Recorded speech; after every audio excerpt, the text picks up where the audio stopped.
Buenos días, yo soy Marta Atawil, coordinadora de la Unidad de Estudios sobre Medio Oriente, África Subsahariana y Sudoeste Asiático del Consejo Mexicano de Asuntos Internacionales.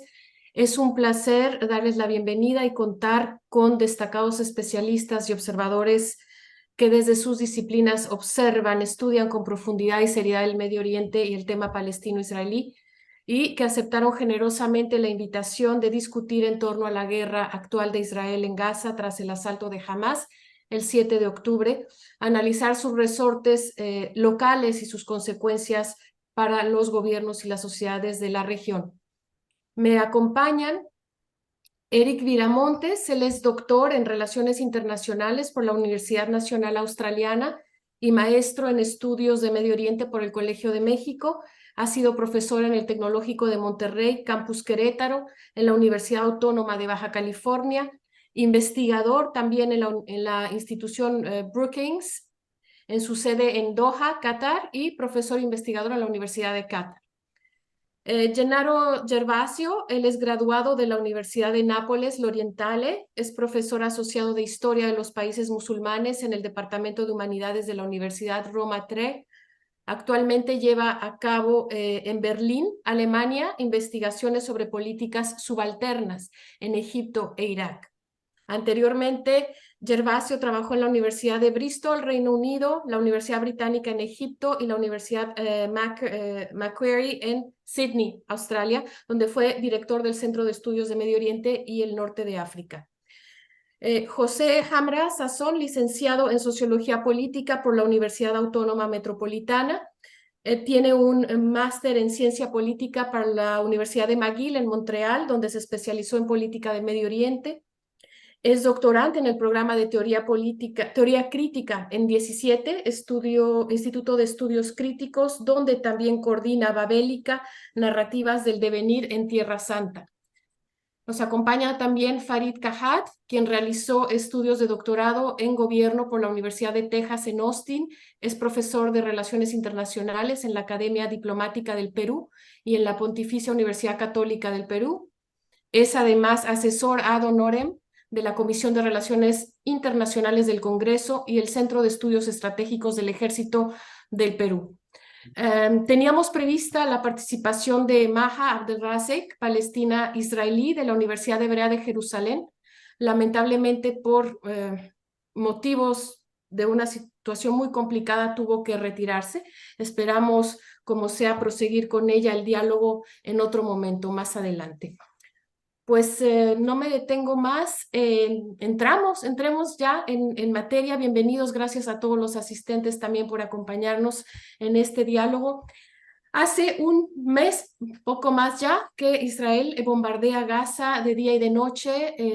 Ya hay más de 10.000 muertes, de las cuales por lo menos 4.000 son niños. Y hoy, esta mañana, prácticamente el ministro de Relaciones Exteriores de Qatar le dijo en una llamada telefónica a su homólogo de Qatar, el ministro iraní, que debido a la creciente intensidad de la guerra contra los habitantes civiles de Gaza, la ampliación, extensión de la guerra se ha vuelto ahora inevitable. Más adelante hablaremos de Irán, de esta retórica, las acciones de sus socios en la región, pero quisiera empezar por entender y por preguntarles qué podemos entender del liderazgo y del gobierno israelí en estos momentos. ¿Qué esperan obtener de esta destrucción, digamos, de esta operación en Gaza? No sé, si José nos pudiera hablar un poco de quién es este liderazgo que está ahora en Israel. ¿Cuál es su base electoral? ¿Qué quieren? Digamos, ¿cuál es la relación además entre el poder militar en estos momentos, los servicios de inteligencia y las personas que están en el gobierno de Netanyahu? Gracias, Marta, colegas. Bueno, lo que estamos viendo es hoy en día un liderazgo que yo pensaría sin brújula, y creo que es parte de lo que le permite explicar por qué llegamos a esta llamada guerra. Y tiene que ver porque bueno, es una coalición encabezada por Benjamín Netanyahu, un político eh, pues con mucha experiencia, que sea de una u otra forma enraizado en el poder en Israel, a partir de crear coaliciones y traicionarlas consistentemente. Llegó al punto de, para sobrevivir políticamente y evitar ser enjuiciado, de crear una coalición con la extrema derecha israelí.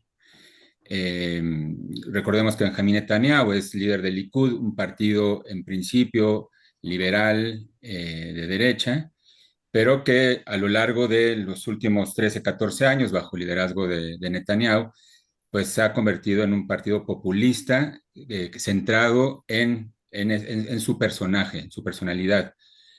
Netanyahu, entre otras cosas, está siendo investigado y enjuiciado ya por 3 casos de corrupción y tráfico de influencias.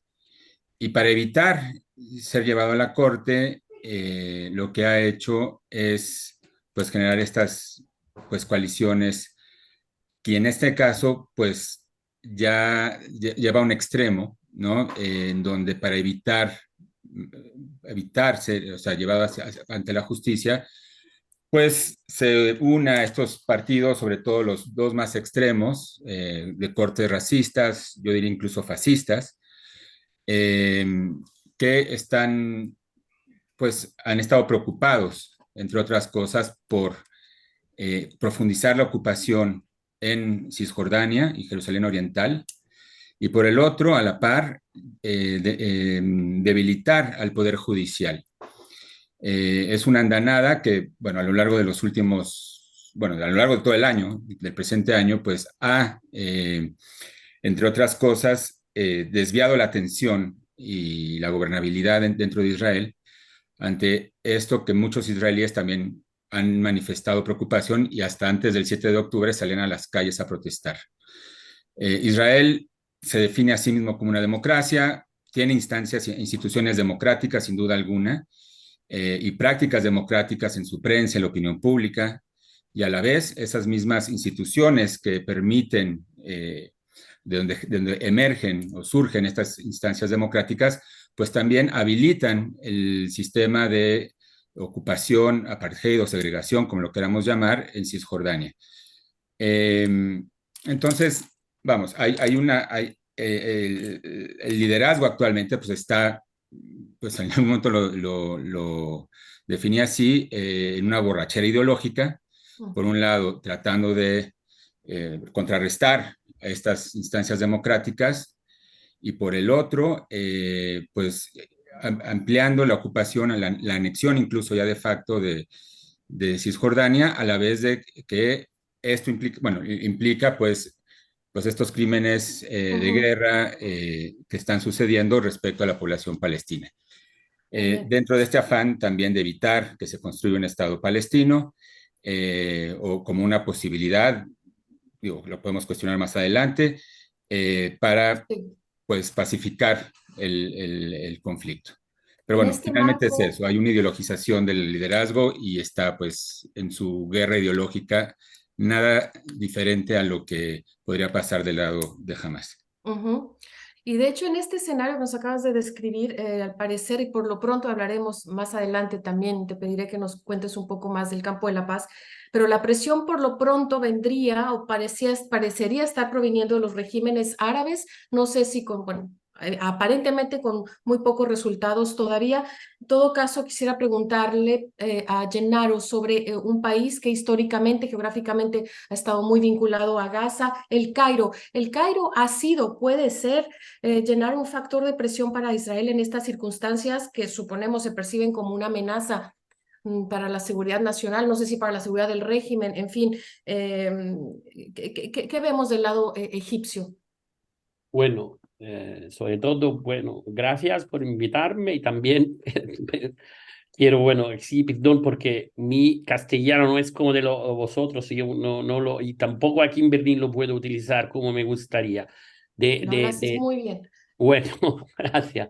Egipto ya estaba en una crisis, el régimen, a pesar de su proyección de las nuevos museos, nueva capital administrativa, todas máscaras para no, para no confesar una crisis del régimen, una crisis de exportes,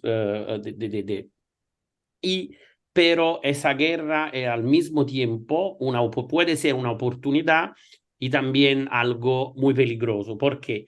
Porque Egipto hace mucho tiempo, bueno, no es en el régimen militar de Sisi, sino de antes, después de los acuerdos de Camp David de 79, que ha sido, particularmente en el último periodo de Mubarak, en los años 2000, parte de una triangulación securitaria que de hecho puso el Cairo en era cómplice en esta estrangulación de Gaza. Y eso Desde, también, perdona, para que el público, desde la firma de los acuerdos de paz con con Israel del 9, 79. pero casi especialmente en los últimos 20 años el régimen del Cairo ha sido parte de esa triangulación securitaria con Estados Unidos e Israel para contener la posible amenaza de Gaza, sobre todo después de 2007, cuando Hamas ya tomó control de Gaza. Eso también fue una de las razones por qué, por ejemplo, enseguida después la revolución del 2011, en septiembre de 2011, me acuerdo que estaba allí, le fue un asedio a la embajada israeliana en el Cairo y después la embajada ya se puso en un lugar muy... Entiendo decir que esta paz que ya era fría ha siempre sido refutada de una gran parte de la sociedad egipcia y ahora eso también, de un lado, porque yo digo es una oportunidad, porque ya se sabe que uno de los planes israelíes sería de casi de expulsar, ¿no? ¿Cómo se dice? Sí, sí, sí, expulsión. Unos palestinos en el norte, bueno, después del confín, así que en Egipto se hablaba también hace 2 años o 3, al tiempo de los acuerdos de Abramo, de escambios, ¿no? de territorio entre que Egipto había dado algo a Gaza o sea, y esa es una oportunidad. El Sisi en su primera y de hecho única declaración ha dicho que eso no va a pasar, que el Cairo no va a tomar más refugiados.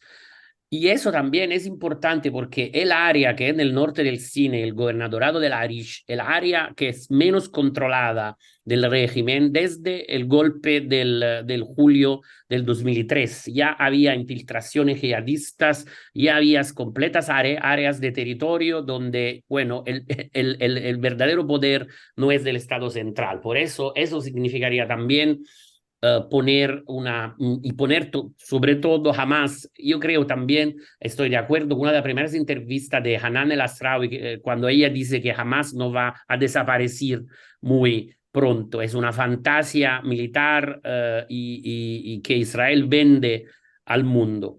Y también el Sisi, el régimen egipcio, tiene miedo que Hamas se pueda implantar, ya está un poco, y también muchas otras fuerzas se pueden implantar. De otro lado, eso es la carga que el régimen, que tiene una crisis que en una vez política y económica, para contractar con Estados Unidos y con también la comunidad internacional de un lado. Pero entiendo desde la amenaza, Isambria, que sí va a aceptar de esos refugiados palestinos, a veces eso también significa también bueno, de ponerse más débil en un área muy importante. Por eso, pero es una oportunidad porque creo que esa presión también puede significar tener una carta negocial con los Estados Unidos, con Israel mismo y con los otros países europeos sobre todo, que antes ya no tenía.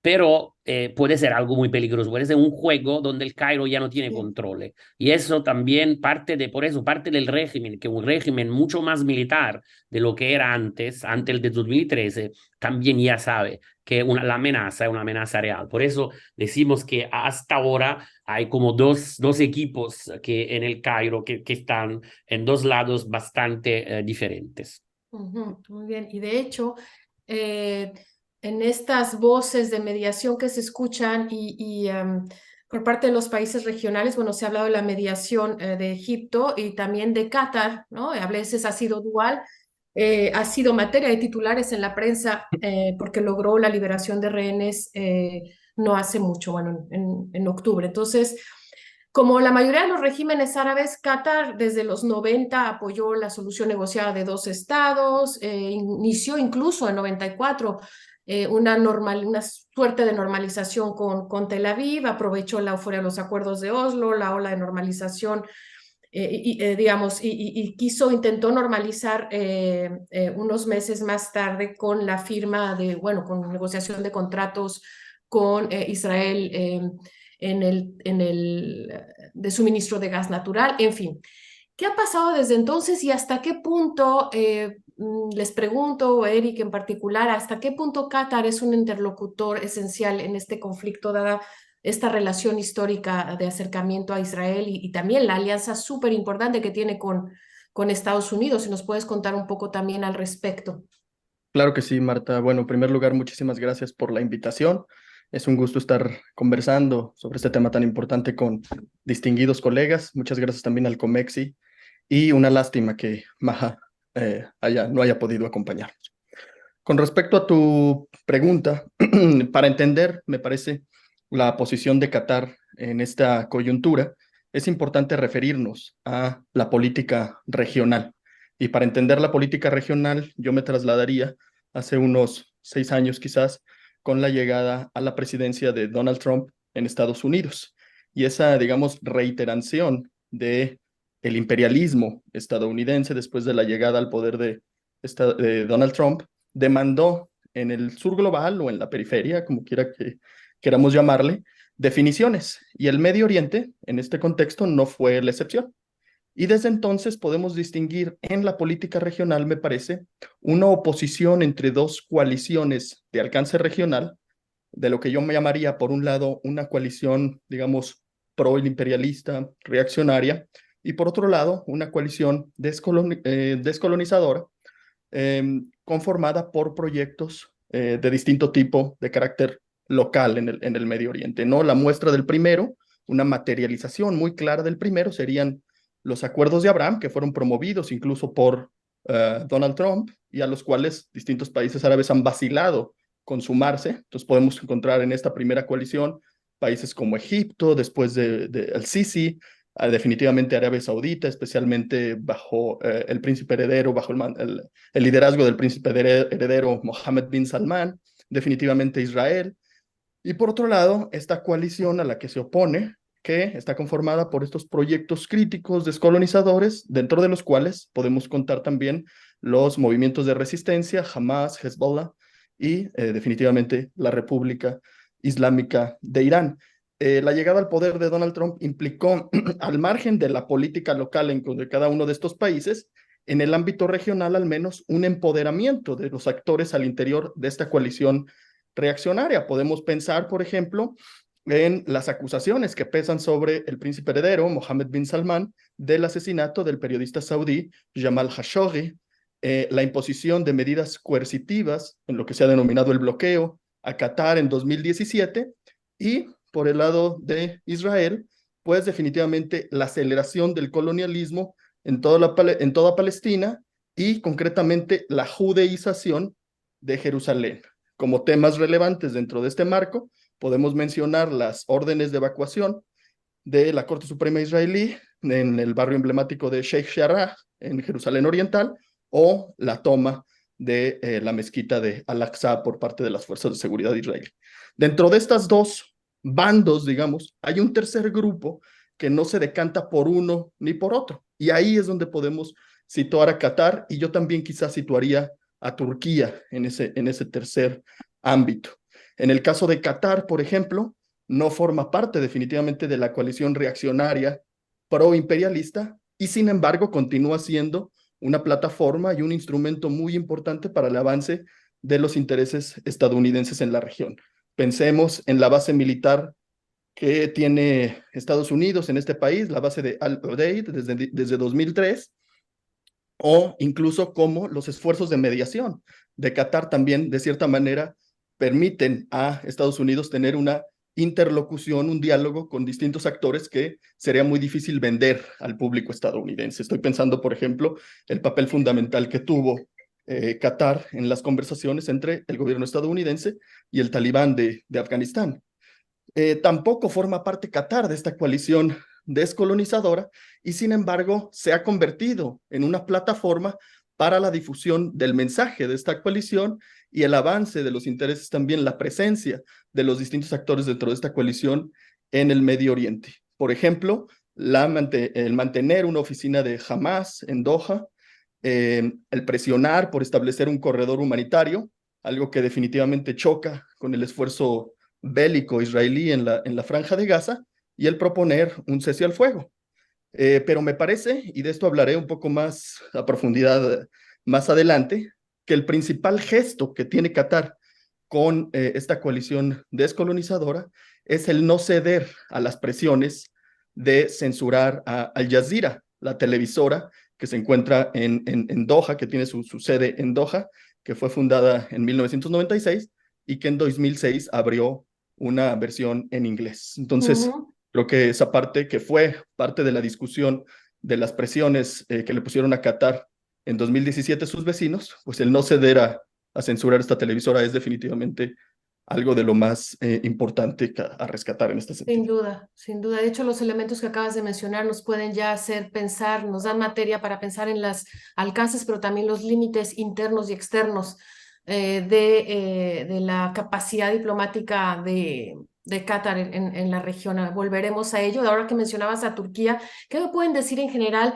A mí me sorprendió mucho la posición que adoptó Erdogan, el presidente de Turquía, hace unas semanas, porque, digamos, me impresionó y no, porque siempre ha estado queriendo desde hace ya varios años demostrar sus credenciales pro-Palestina, pero digamos, venía ya restableciendo desde hace algunos años sus relaciones con Israel.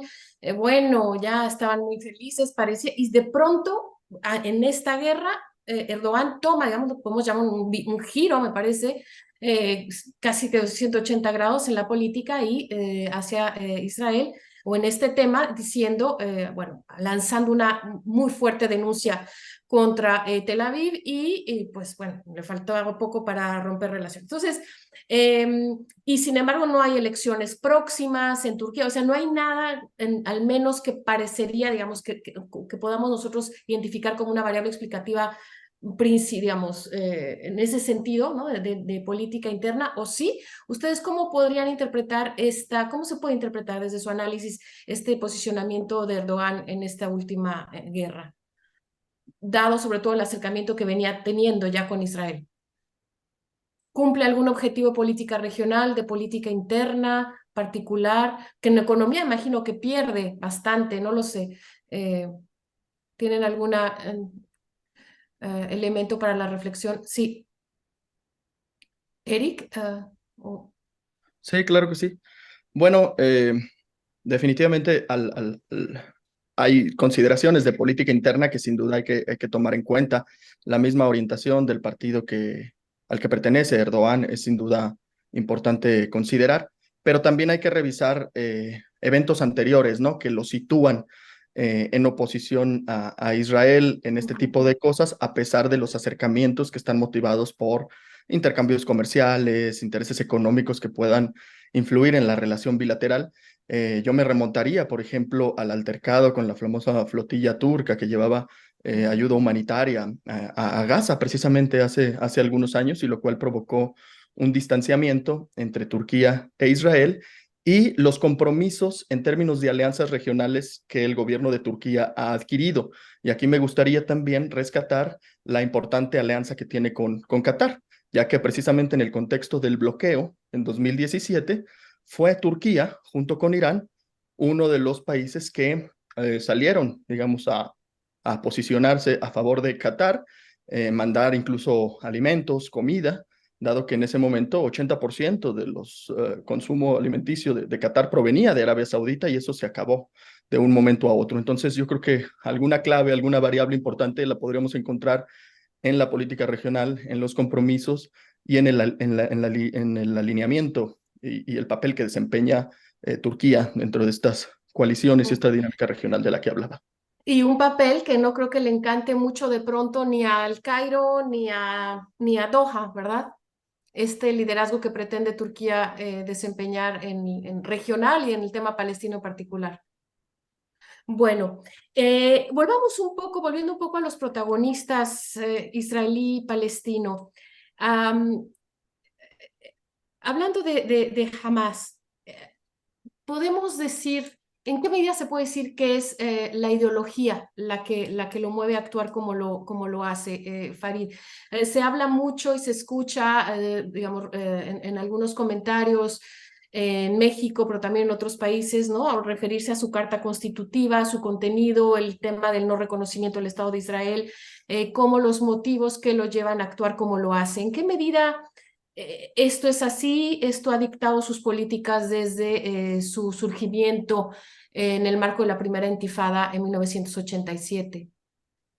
Em, bueno, hay una primera cuestión y es que algunos han especulado que lo que ocurrió el 7 de octubre no es necesariamente algo que se haya planificado desde Doha, donde nominalmente está el mando político de Hamás, y que sería algo más bien que ha planificado el mando militar en la propia Gaza. Entonces es una primera consideración, ¿no? En segundo lugar, si bien en la Carta Constitutiva era abiertamente antisemita y planteaba la desaparición de Israel, fue modificada en 2017. Ya no había digamos, una prédica tan desembosadamente antisemita, ni se hablaba necesariamente de la desaparición de Israel, pero seguía siendo ambiguo en el sentido de que se hablaba de la posibilidad de un armisticio de largo aliento.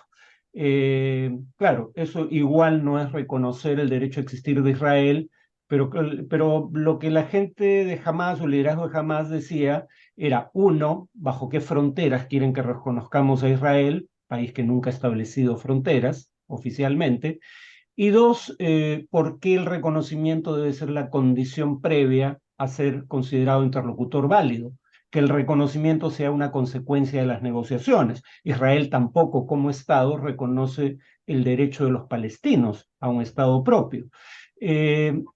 Si estos eran subterfugios para evitar los temas de fondo, o era un cambio genuino de posición, era algo que cabía discutir. El problema obvio es que después del 7 de octubre nadie le va a conceder el beneficio de la duda jamás. ¿Qué tanto es una motivación religiosa? Yo tengo mis dudas, ¿no? Por ejemplo, salvo que estemos hablando de que jamás preveía el escenario de dimensiones apocalípticas que estamos viviendo, yo tiendo a creer que más bien el propio Hamás se debe haber sorprendido del grado de acceso territorial que tuvieron el 7 de octubre. O sea, una falla de seguridad de esa magnitud no era algo que estuviera en los cálculos de nadie, ni siquiera de Hamás. Es probable, esto lo digo en condicional porque obviamente no lo sabemos con certeza, es probable que calcularan que esto no iba a ser una incursión de la magnitud que tuvo y que probablemente iban a, como de hecho ocurrió, capturar civiles como rehenes. Iba a haber una incursión militar israelí, pero como la de 2014 y en general todas las que han habido de 2007, jamás iba a sobrevivir a la incursión, y como ya había ocurrido en 2011, iba luego a negociar la liberación de presos de Hamás a cambio de los rehenes que tenía en su poder. Obviamente la dimensión de lo ocurrido el 7 de octubre cambió totalmente el escenario, pero en honor a la verdad yo no sé si alguien hubiera podido prever el escenario en el que estamos. Me cuesta creer que esto haya sido algo deliberado por parte de cualquiera de los actores. Entonces, el ala militar y el ala política, como sea, podemos separarlas de Hamas hasta cierto punto. Parece que sí, en referencia a esta última etapa, ¿no? Porque una de las razones por las que se habría producido esta falla de inteligencia tan ostensible en Israel es que Israel parece haber dependido demasiado de inteligencia electrónica. Y conscientes de las portentosas capacidades del Estado israelí en materia de inteligencia electrónica, jamás habría hecho algo parecido a lo que hizo en su momento. No estoy comparando las organizaciones, sino el medio de acción. Bin Laden, que recordemos, no utilizaba computadoras, escribía todo aquello que quería comunicar a mano, ¿no? Y entonces parece que algo similar ocurrió en el caso de Gaza, en el sentido de que la operación de planificación, salvo probablemente maniobras, digamos, en la superficie, pero la mayor parte fue planificada en los túneles bajo tierra, a los que tampoco tiene acceso la población civil de Gaza. Entonces, los informantes, la inteligencia humana de Israel, no parece haber funcionado como antes, y las comunicaciones eran verbales o manuscritas. Si eso es así, eso en sí mismo parece implicar que todo esto fue concebido desde la propia Gaza, sin mayor participación del liderazgo en Qatar. Nuevamente, aquí hay que especular porque no tenemos información fidedigna, pero mi hipótesis sería esa. Ujú. Y entonces, ok, entonces jamás como, digamos, se puede calificar o podríamos calificar como un movimiento terrorista o como un movimiento nacionalista que recurre al terrorismo y que además tiene una agenda islamista. ¿Son dos agendas diferentes? ¿Van juntas? A ver, el terrorismo es un medio de acción, ¿no? Y lo que hizo, y la definición más amplia posible que nadie cuestionaría de terrorismo, cuando ya empiezas con especificidades, la definición se torna problemática. Pero lo que nadie cuestionaría es que ataques deliberados contra población u objetivos civiles con fines políticos califica como terrorismo. Creo que ahí no puede haber mayor discusión. Y en ese sentido lo del 7 de octubre califica como terrorismo. El tema es cuando el medio de acción pretende definir por completo a la organización, ¿no? ¿Por qué? Porque ahí dices, Israel es un Estado de derecho democrático y infieres de ahí que sus acciones son compatibles con esa identidad cuando sabemos que, por ejemplo, Estados Unidos lanzó bombas atómicas sobre ciudades japonesas siendo una democracia representativa. O sea, la naturaleza del medio de acción no deriva de la identidad autoasignada o asignada por terceros a un actor. Lo mismo en cuanto a Hamas. Hamas tiene una agenda que sería legítima en tanto sea una agenda nacionalista de un pueblo que vive bajo ocupación. Pero sus medios de acción claramente violan el derecho internacional humanitario, como lo violan las acciones de Israel. Entonces, el problema es que cuando tú dices es una organización terrorista, primero infieres todo respecto a sus formas de acción a partir de la identidad que le asignas, lo cual no es justo. Por ejemplo, yo argumentaría que en materia de reportes sobre número de muertos, los reportes del Ministerio de Salud de Gaza, controlado por Hamas, han sido fidedignos a lo largo de las incursiones israelíes. Pero como ya has descalificado al grupo, descalificas todo lo que venga de él. La otra cuestión es que Hamas, al igual que Hezbollah, es un partido político, tiene organizaciones de beneficencia, era el gobierno efectivo, legítimo o no, pero era el gobierno efectivo de Gaza. Cuando Israel dice que ataca a blancos de Hamas, bueno, Hamas también administraba colegios, hospitales, y entonces desde esa perspectiva, cualquier cosa asociada al grupo que calificas como terrorista es un blanco legítimo, aunque sea un blanco civil. O sea, por eso, siendo el caso de que es terrorismo atacar civiles con fines políticos, no todo deriva de ese medio de acción, y ese es lo problemático del término como identidad. Sin duda, no, importantísima la precisión. Antes de, quisiera seguir hablando de nacionalismo, en particular del sionismo, pero Eric, ¿quieres intervenir sobre este tema?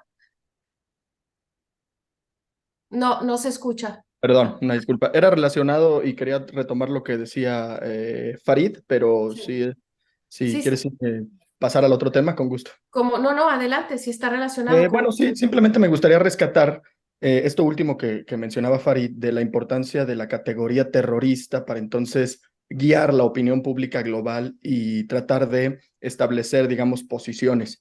Y creo que en ese sentido la cobertura que se ha dado a la actual coyuntura desde la mayor parte de los medios occidentales, desde los medios, digamos, hegemónicos en Estados Unidos, en Europa, de cierta manera ya en la historia que cuentan, el relato que reproducen, ya están favoreciendo una postura que de cierta manera justifica, digamos, la carnicería que estamos lamentablemente atestiguando en Gaza, ¿no? Porque el relato y la descripción de los hechos se desató una guerra en Gaza a partir de la incursión y de la invasión de territorio israelí de parte de un grupo terrorista que es Hamas. ¿Por qué reproducir? Ah, se congeló. Se congeló, Eric. Ah, bueno, Hamas, siendo, yo la considero incluso una fuerza de moderación, porque estaba insistiendo en que el gobierno israelí parara las provocaciones en Jerusalén, en Al-Aqsa, en Sheikh Jarrah, incluso buscó el involucramiento de Rusia en algo que no fue, digamos, exitoso, y finalmente no le quedó más opción que la vía militar. Entonces, no solamente hoy se volvió a sino más congelar. de 7 décadas de historia, ¿no? En este sentido, ¿por qué hablar de que un grupo terrorista se invade territorio israelí cuando nunca se ha reconocido y nunca se ha fijado ese territorio, esas fronteras? ¿Por qué no reproducir el relato también de Hamas o palestino, ¿no? En el sentido de que un grupo de resistencia cruzó al otro lado de la línea verde, en este caso, de la línea del armisticio, que no constituye una frontera internacional, y retornó a un territorio del cual habían sido expulsados pues hace más de 70 años, ¿no? Recordemos que más de 70% de la población de Gaza son refugiados que provienen precisamente de esa parte, de la periferia de Gaza, que actualmente es territorio israelí. Un ejemplo ilustrativo es la biografía del fundador de Hamas, Sheikh Ahmad Yassin, quien nació en un pueblo llamado Al-Jura, muy cerca de las ruinas de Ascalón, que fue borrado, destruido, desaparecido después de 1948, y que él tuvo que ser refugiado a la edad de 10 años. Creció en un campo de refugiados en Al-Shati, que actualmente está en Gaza, y desde ahí fundaron pues Hamas, ¿no? Entonces, ¿por qué no reproducir también ese relato? En este sentido, no estoy apuntando a que debamos de justificar o validar las muertes de civiles, ni del lado palestino, ni del lado israelí, definitivamente no. Simplemente contextualizarlo y explicarlo. Y en ese sentido, si lo que estamos buscando es justicia, lo que se debería de pugnar es entonces el establecimiento de un tribunal internacional que no solamente les traiga justicia a los palestinos que han sido desplazados durante 7 décadas, que traiga a la justicia a los responsables de los crímenes que se cometieron el 7 de octubre en Israel, pero también a los presuntos responsables de los crímenes de humanidad contra la humanidad que se están cometiendo actualmente en la Franja de Gaza, empezando por los presidentes de Israel y de Estados Unidos, quizás también. Ahora bien, sí, sin duda es importante contextualizar, y para abonar a nuestra comprensión de este contexto, yo le pediría a José que nos hablara muy brevemente, también para que la audiencia lo pueda, digamos, o recordar o entender, qué es el sionismo. Es un proyecto colonial, como algunos historiadores, científicos, sociales en varios países lo describen, o en todo caso, como lo han percibido las poblaciones del mundo árabe. ¿En qué se parece el proyecto sionista a otros proyectos nacionalistas en el mundo? Y si ese sionismo que llevó a la creación del Estado de Israel es el único que había, hay otros, este sionismo está en crisis. En fin, yo sé que son muchas preguntas tan relacionadas. Si nos pudieras, digamos, dar por lo menos elementos para iniciar la reflexión al respecto. Gracias, Marta. Bueno, el sionismo lo entiendo como este movimiento de liberación o de autodeterminación del pueblo judío, que surge a finales del siglo XIX, sí en Europa, como también reacción a el fracaso de las sociedades liberales europeas a integrar a los judíos en sus sociedades. Es una respuesta que en su momento fue incluso minoritaria y rechazada por la gran mayoría de los judíos en Europa, ante persecuciones y señalamientos de ser los otros en Europa. Y estamos hablando aquí sí de milenios, ¿no? Desde el 2000 años prácticamente de persecución y señalamiento, y que, bueno, finalmente desembocó años después del surgimiento del sionismo en el genocidio de la Shoah durante la Segunda Guerra Mundial. Surge como ese movimiento de autodeterminación, como una respuesta a la falta de resolver esta llamada cuestión judía. Y evoluciona evoluciona como un movimiento político hacia principios del siglo XX. Y pues ante el desmoronamiento del Imperio Otomano, pues de alguna manera el colonialismo británico en particular pues alinea a esa demanda.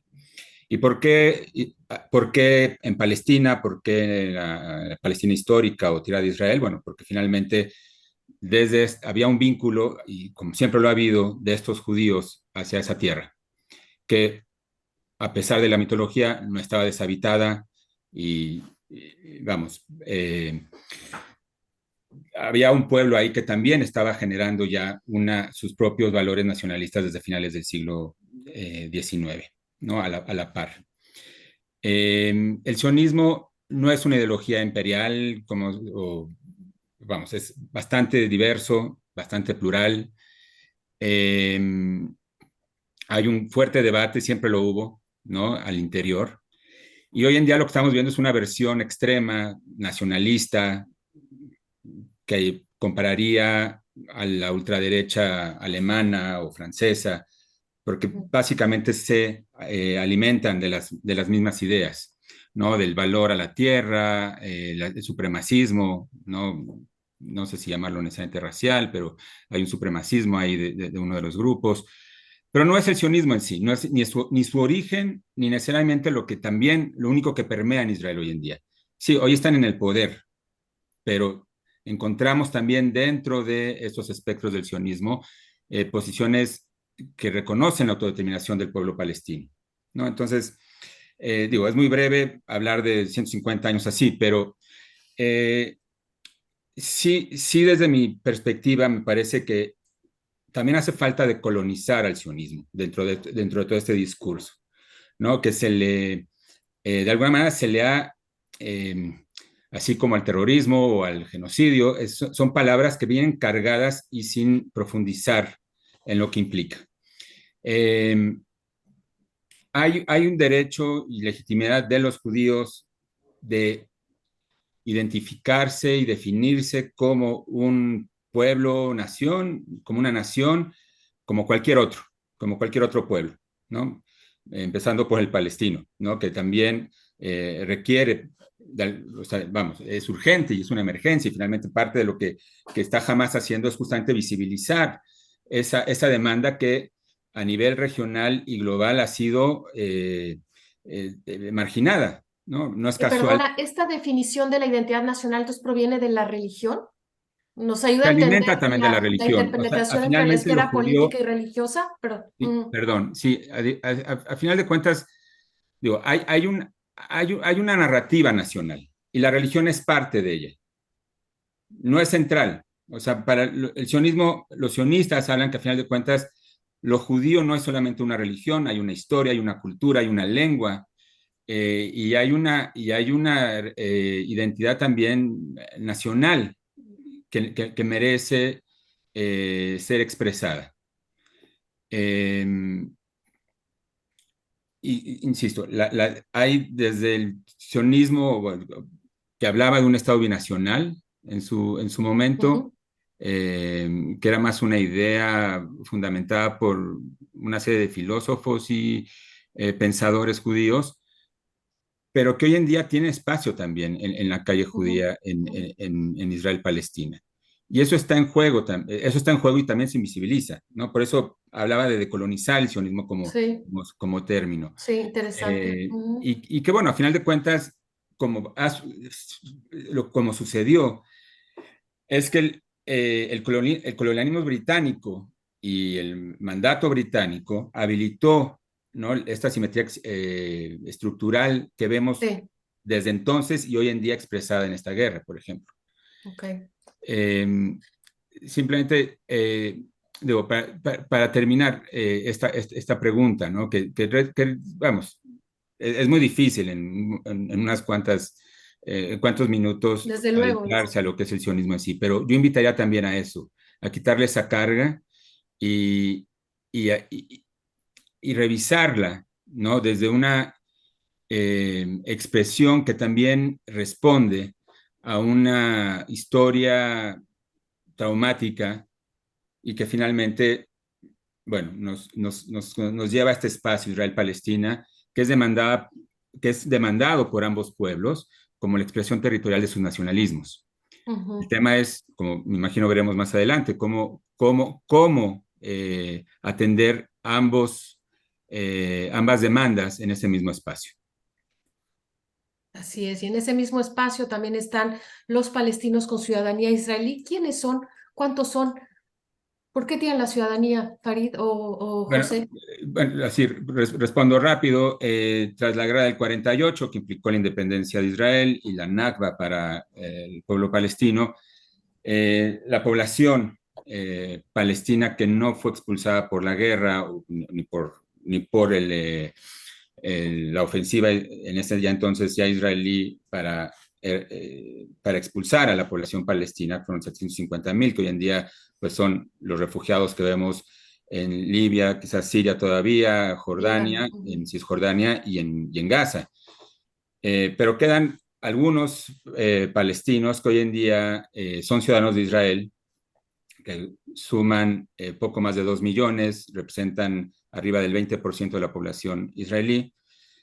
Son ciudadanos, no quiero decir que a la par que los ciudadanos judíos, pero bueno, porque hay una serie de leyes que los excluyen de ciertos, digamos, beneficios ciudadanos o derechos ciudadanos, pero como ciudadanos, al menos políticamente, pueden votar y ser votados, hay representantes palestinos, ciudadanos de Israel en el Parlamento israelí, algunos han sido ministros en gobiernos. Tienen sus partidos, ¿verdad? Como de los partidos, partidos árabes, como se les conoce, o binacionales, o incluso partidos de izquierda sionista, donde también han participado. Okay. ¿Y cómo ha evolucionado su agenda política, Farid, brevemente? Bueno, hasta hace poco lograron establecer una coalición que integraba virtualmente todas las fuerzas políticas de la minoría árabe, con demandas bastante claras, ¿no? O Israel se convierte en un Estado de todos sus ciudadanos, independientemente de su etnicidad, es decir, que no haya leyes como la ley de Estado-Nación que establecen que el derecho a la autodeterminación en Israel es exclusivo del pueblo judío, pese a que la mayoría de judíos del mundo no son ciudadanos de Israel y 20% de los ciudadanos de Israel no son judíos, y que, por ejemplo, a los territorios controlados por el Fondo Nacional Judío, parte de los cuales fueron entregados por el Estado de Israel, que a su vez los confiscó a sus legítimos propietarios palestinos, solo pueden acceder ciudadanos judíos de Israel. O se cambia eso, cosa que obviamente es altamente improbable, o en su defecto se les concede derechos como minoría nacional, ¿no? Dentro de Israel. Ese es el tipo de demandas. Ahora, esto de la coalición, la lista única en su momento, que agrupaba a partidos de izquierda radical, que son los únicos que históricamente han sido binacionales, hasta partidos islamistas, se rompe cuando surge la posibilidad de que fuerzas, digamos, de la minoría árabe o palestina israelí participen en el gobierno. No hay consenso en torno a eso. Lo único en lo que había consenso entre los miembros de la coalición que llegó a gobernar brevemente Israel era deshacerse de Netanyahu en la medida de lo posible. Y como no tenían consenso virtualmente en nada más, esa coalición no duró mucho. Entonces ahora hay intentos de volver a constituir un frente unido, pero sin éxito por ahora. Sí, ok. José, brevemente. Gracias. Solo para complementar lo que comenta Farid, justamente uno de los partidos que participó de ese gobierno breve anti-Netanyahu, que fracasó, es el partido Ra'am, que es un partido islamista de los árabes palestinos, ciudadanos de Israel. Básicamente su electorado está en el sur de Israel. Y también había demandas respecto a proteger a las comunidades palestinas en el desierto del Negev, que han sido pues asediadas justo por este tipo de leyes como la del Estado-Nación que comentaba Farid. Pero eso es parte del, digamos, de los paradigmas de esta, de este sistema democrático israelí, donde también hay una incidencia de la población palestina y que no casualmente lo que pudo hacer Raham fue avanzar estos intereses que en otro momento no se habían logrado. No se habrían logrado. Sin embargo, la están pasando no muy bien en este momento. ¿Qué situación están viviendo actualmente los palestinos israelíes en Israel? Y bueno, en el marco de esta guerra, muchas tendencias en general en distintos países dentro de la escena palestina también se han, digamos, exacerbado. En este caso, la relación de los palestinos con el Estado, con las autoridades, se ha venido deteriorando desde hace algunos años. ¿Tenemos noticia de cómo están en estos momentos? Bueno, respondo muy rápido. Se ha estado deteriorando, ¿no? La situación desde hace un par de años, quizás un poco más, en las poblaciones árabes, donde se ha exacerbado la violencia interpalestina, pues no ha sido atendida eficientemente por el Estado israelí. ¿Se les percibe como amenaza o algo así? No. No, al interior hay crimen organizado, en pocas palabras, dentro de estas poblaciones que son marginadas por el Estado. Y la seguridad israelí no ha atendido esa demanda. Okay. Esa es una. Y a partir del 7 de octubre, no nada más, o sea, los palestinos ciudadanos de Israel y los israelíes que protestan contra la guerra han sido ya perseguidos. Hay un tipo de cacería de brujas, ¿no? Finalmente, el manifestarse en contra de la guerra implica que sean marginados, que pierdan sus trabajos, o incluso una ley anti-derechos humanos que se aprobó hace un par de días, que persigue a quienes consumen pasivamente información o que pueda ser catalogada como terrorista, ¿no? En contra de los intereses del Estado, lo cual es sumamente preocupante Claro. y que responde a que el ministro de Seguridad Interna es Itamar Ben-Gvir, que es un cananista, racista, interesado en promover toda la ideología nacionalista religiosa que implica la anexión de los territorios de Cisjordania, de Judea y Samaria, como se les conoce también, y lamentablemente pues también se han visto estas manifestaciones de gente allegada a reocupar y repoblar con judíos israelíes la Franja de Gaza, por ejemplo. Hasta ese grado hemos llegado, lo cual es lamentable y preocupante.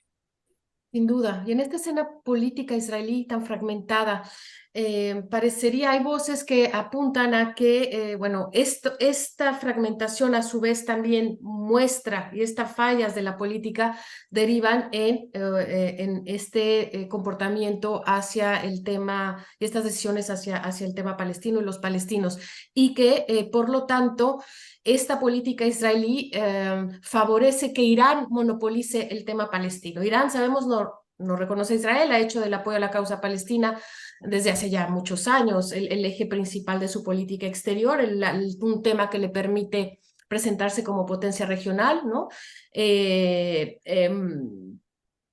Y bueno, en este sentido, la República Islámica de Irán se apoya en una amplia red de aliados y socios.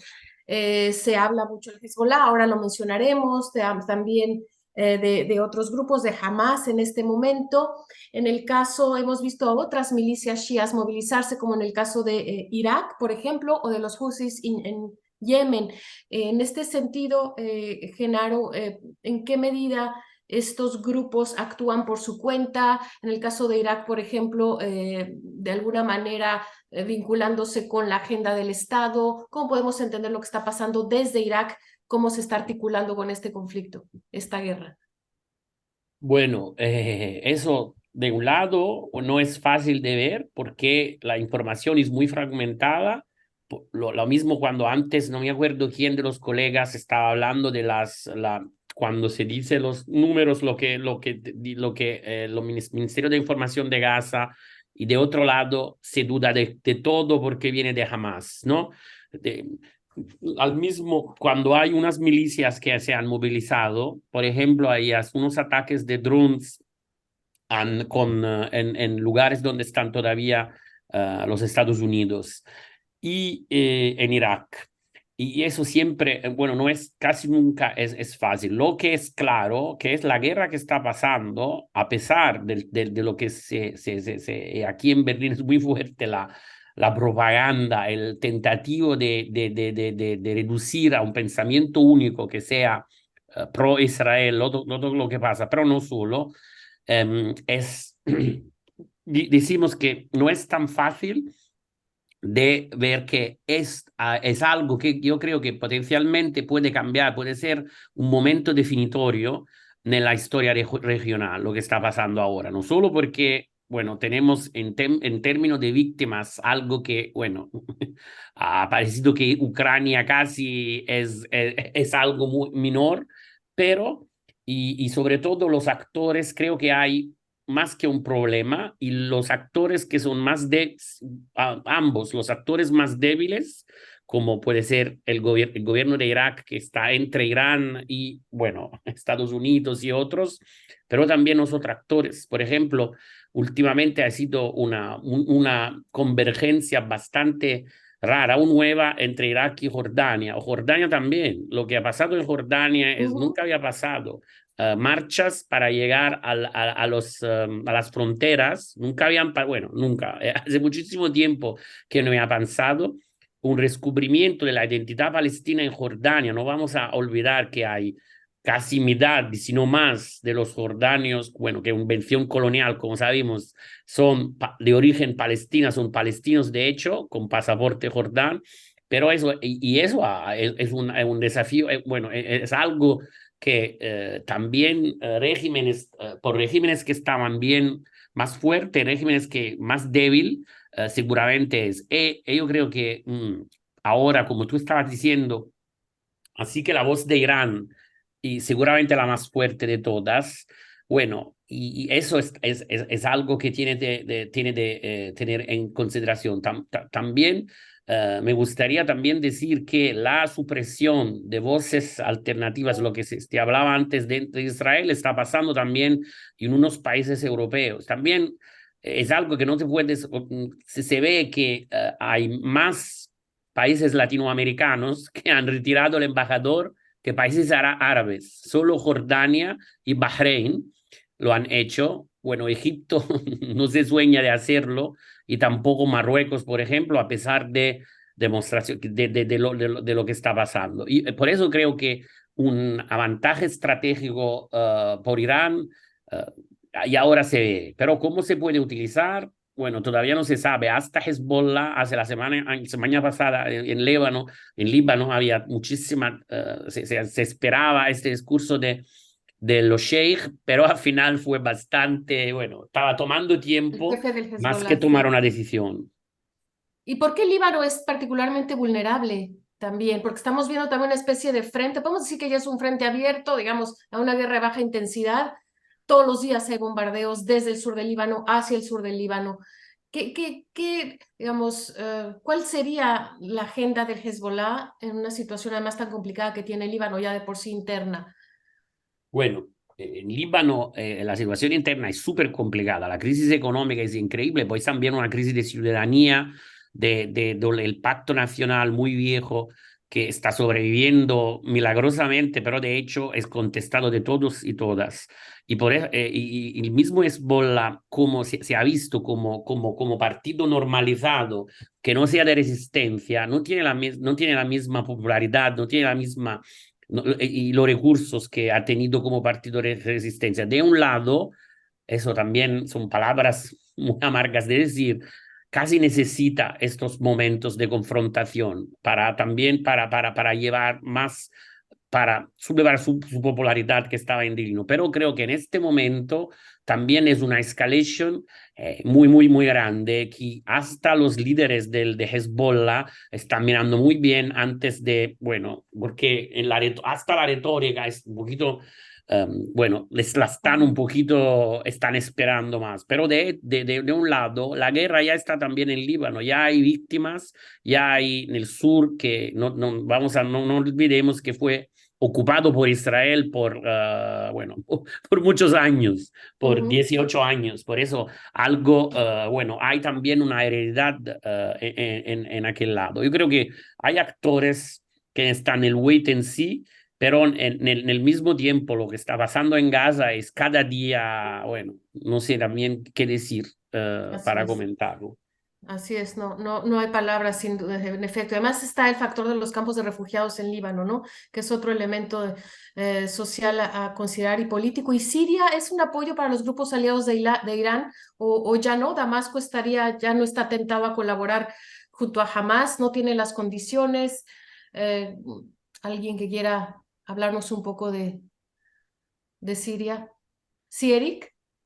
Bueno, no sobre Sirias, pero si alguien más tiene algo que decir Actores específicamente de... sobre Siria, Ajá. José. Gracias. No sé, Farid, si querías comentar algo, pero Sí, adelante y te adelante. sigo.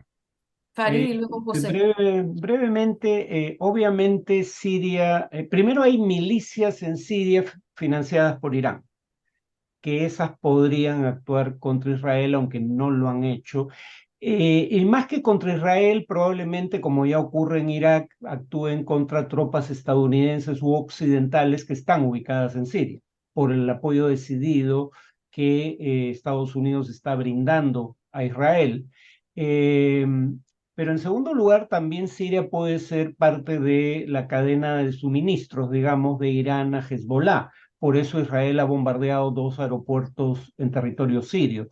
Pero que el régimen sirio tome acción contra Israel, eso sí me parece virtualmente imposible bajo las actuales circunstancias. Muy bien. Bien. Sí, Sí, José. y respecto a Siria, bueno, no sé si fue hoy o ayer, pero hubo un bombardeo por parte de fuerzas estadounidenses a, a guardias presidenciales iraníes en territorio sirio. Ujú. Es lo que trascendió. Entonces, Es ahí otra estamos, dimensión más de la... es una dimensión que se va, bueno, que va tomando, pues sí, esta mirada regional. Ahora, sí, regional e internacionalizada. No hay que olvidar que cuando estalla la guerra civil en Siria, jamás rompe con Siria por no estar de acuerdo con la represión del régimen de Assad. Y es ahí cuando se traslada hacia Qatar, ¿no? Haniyeh y Meshal, etcétera. Respecto a Siria, pues sí es un espacio que fue utilizado y sigue siendo utilizado por Irán para armar a Hezbollah.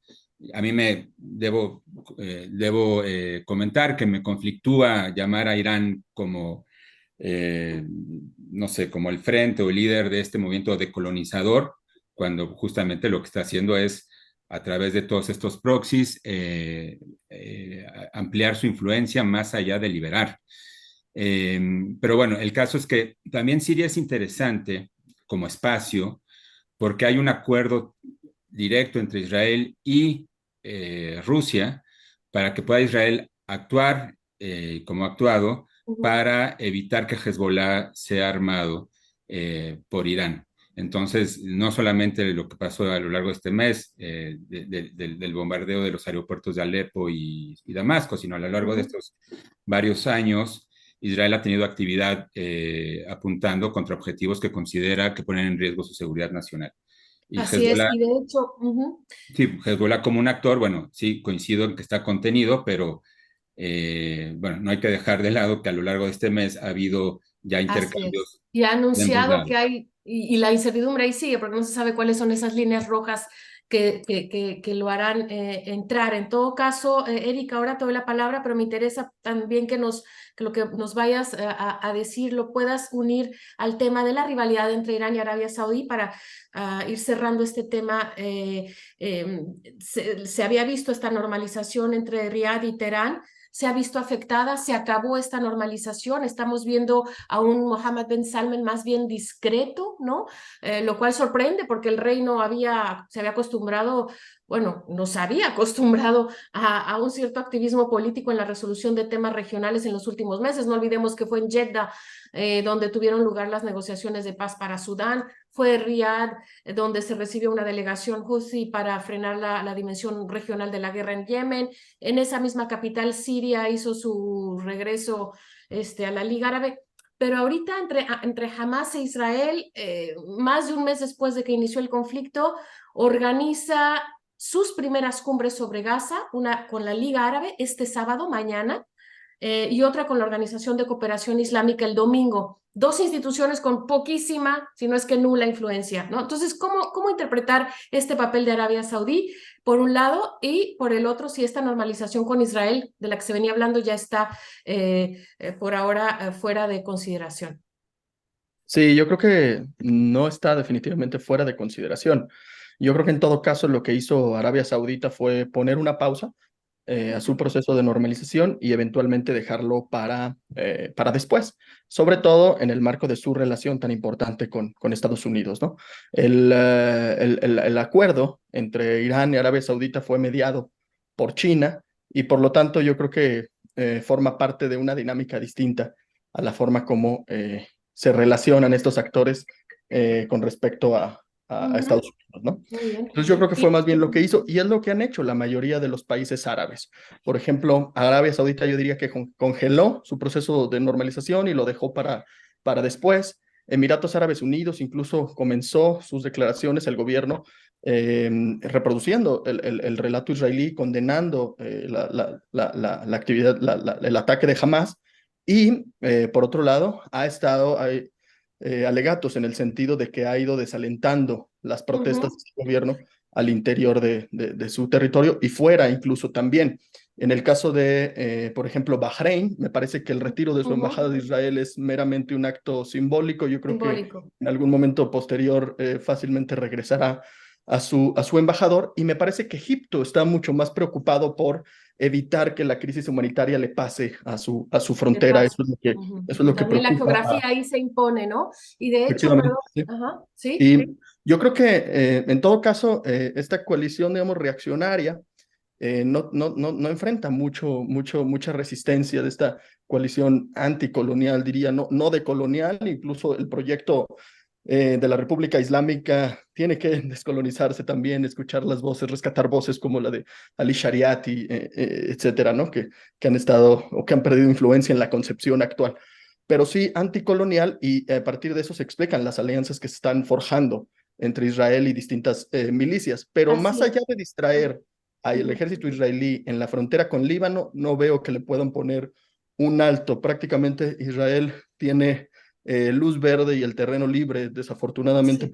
para continuar con esto. Quizá el mayor obstáculo, perdón Marta, nada más Sí. concluir con esto, proviene de Qatar y de este otro tercer bloque medio ambiguo que podemos ver ahí, y sobre todo de Al Jazeera, mediante su cobertura del asunto, del tema. Creo que por ejemplo, echar luz sobre el avance de la radicalización de los colonos israelíes en Cisjordania, después de que Itamar Ben-Gvir fue con ellos, al parecer les entregó De armas, hecho, etc. sí, hablando de eso, justamente en algunos círculos sectores se afirma que la narrativa de Hamas está ganando las mentes y los corazones, así se dice, de las personas en México, en Latinoamérica, en Europa, y que el papel de los medios de comunicación transnacionales como Al Jazeera, que definen los problemas, digamos, como problemas árabes que requieren soluciones árabes, no plantean la cobertura en términos de diálogo, sino solo de desconocimiento, desacreditación, de resistencia, y que Israel habría perdido la batalla de la imagen en esta guerra. Un poco ustedes ya desde sus trincheras han colaborado, digamos, nos han dado elementos para esta reflexión, desde luego ameritaría otro, pero me gustaría brevemente, de acuerdo con lo que ustedes están viendo, ¿están de acuerdo con esta apreciación, ya que estamos hablando de medios y de Al Jazeera? ¿Sí, Gennaro? Y luego Bueno, Farid. aquí, bueno, muy brevemente, de este observatorio que es Alemania, ¿no? Que tiene una relación especial, única con Israel, porque Israel es parte, la defensa de Israel es parte de la defensa alemana. Se dice es el holocausto, lo que sea, pero yo te digo personalmente, aquí es casi seguro lo que tú dices, porque hay una censura verdadera sobre esta visión, la visión única, que no sea la visión de que todo lo que pasa es necesario. Hay cosas que de verdad son casi, bueno, muy difícil hasta de describir. Porque, y creo que creo que en parte lo que tú estabas preguntando era casi verdadero, y aunque se dice, bueno, pero ahí no hay medias independientes, pero de hecho creo que también la batalla de solidaridad ahora es por lo que está pasando después de 10.000 víctimas. Creo que bueno, hasta aquí, el país más cerca de Israel, casi más que de Israel, donde hasta los israelíes aquí son perseguidos y no están en la línea del israelí. Bueno, creo que es algo muy interesante, y yo creo también es consecuencia de latente de imponer esta visión. Por lo menos es el observatorio alemán, que muy particular, pero también extremo en los dos lados. Okay, sí, que quizá también podría sí, extremo, por lo que dices, si lo comparamos con Francia, que también ahí están pasando cosas muy interesantes, y preocupantes también. Farid y luego José, y pasamos a otro tema brevemente. Gracias. Brevemente, el Barómetro Árabe hizo una encuesta en territorios ocupados justo antes de la crisis en la que estamos inmersos, y más bien habría que decir que probablemente una de las razones por las que Hamás actuó en el momento en que lo hizo es por la pérdida de apoyo que estaba empezando a sufrir, ¿no? El Barómetro Árabe indica, el artículo se ha publicado con la información pertinente en Foreign Affairs, en la edición virtual.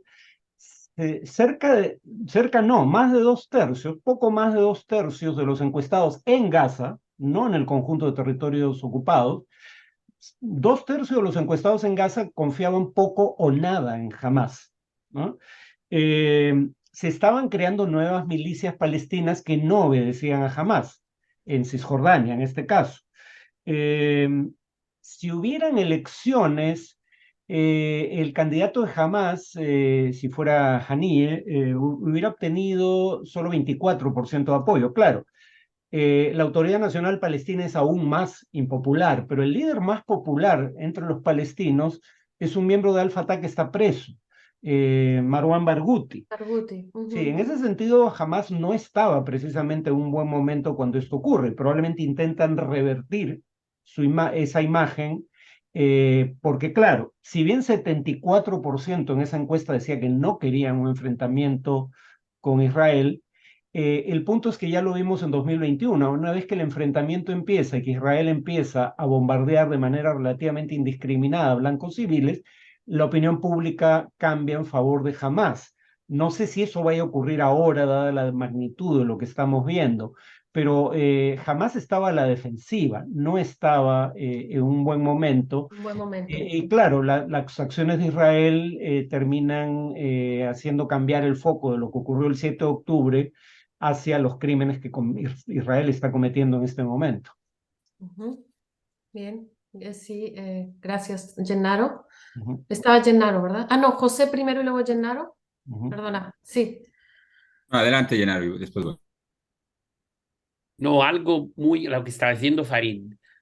Por supuesto, la posición de Hamas, bueno, es un poquito, no me da mucha gracia hablar de eso con toda la gente que está muriendo, pero de hecho es verdad también que Hamas estaba muy en un rincón, se puede decir, porque sobre todo Arabia Saudita, aunque no se habla, pero estaba bastante cerca a entrar en los acuerdos de Abraham, de los Abraham Accords, y estaba en una posición casi desesperada buscando sponsor. Por eso creo que eso es, aunque no me da, bueno, no me da gracia decirlo así, estaba en una posición bastante disparada, con muy poco soporte en el interno.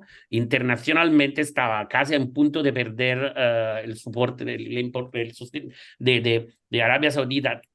Necesitaba de hacer algo para demostrar que todavía tenía bueno, algo Sí. que hacer y también algo espectacular, como lo que ha pasado en el 7 de octubre, sobre todo porque estaba casi en un rincón, bueno, de popularidad, ya se sabía, como han dicho, y también internacionalmente casi aislada. De hecho, bueno, no que la Autoridad Nacional Palestina es peor, pero bueno, hablamos de muy poco.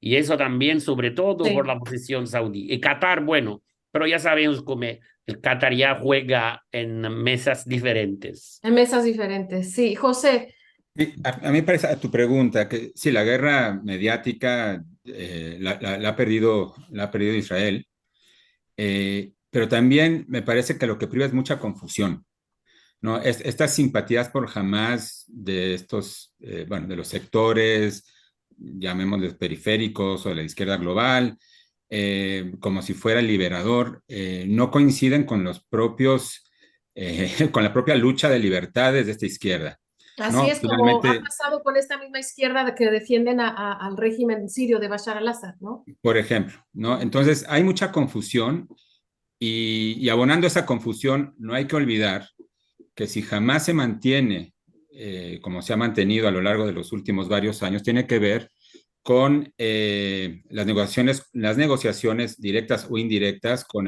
los regímenes o gobiernos de Netanyahu. En 2019, para poder mantener la gobernabilidad en Gaza, Netanyahu dio un visto bueno para que Qatar transfiriera mensualmente $30 millones en efectivo a la dirigencia de Hamas. La lógica de Netanyahu, que evidentemente fracasó, es que con eso se podía mantener el balance de fuerzas entre Hamas y la Autoridad Nacional Palestina de Mahmoud Abbas y con eso evitar la creación o el devenir de un Estado palestino en Gaza y Cisjordania. Entonces, hay mucha confusión y ante esa confusión también me parece, y siento decirlo así, pero hay falta de crítica en las posiciones que hemos estado escuchando, de movimientos sociales, de actores, donde es más importante, me parece, ahora señalar a los responsables que ver la manera de parar el Esto. fuego en Gaza, de liberar a los rehenes, incluso, o sea, dentro de la misma sociedad israelí, cada vez cobra mayor espacio la demanda de liberar a todos por todos, ¿no? Así es. Pero bueno, creo que ahí es eso, lo que priva es la confusión y la flojera para pensar un poco más allá.